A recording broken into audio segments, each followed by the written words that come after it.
Je demande aux personnes qui regarderont cette vidéo, ne passez pas devant sans partager. Prenez 2 secondes de votre temps, écoutez et partagez. En ce moment même, en Libye, des hommes, des femmes, des enfants sont vendus, retenus contre leur volonté. Beaucoup sont torturés dans des vidéos insoutenables, inadmissibles, d'une violence inouïe.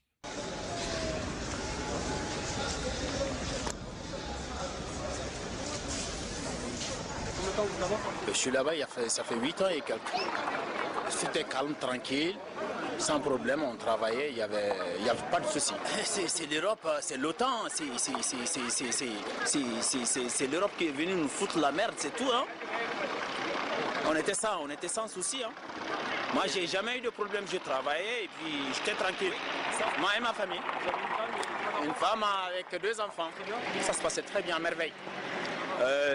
Ils ne font que bombarder de gauche à droite n'importe où et c'est ce qui nous fait peur et puis c'est tout. Hein.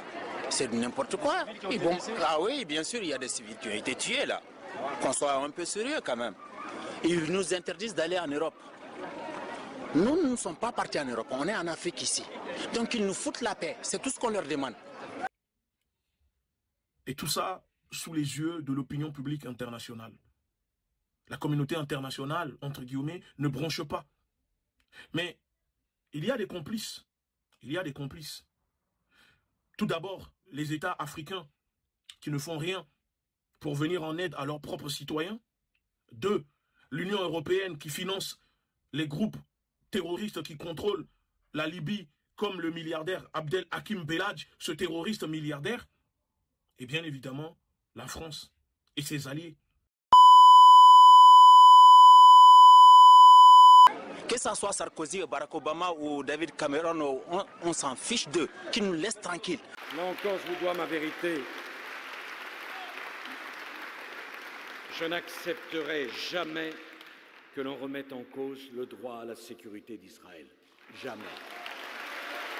C'est le combat de ma vie.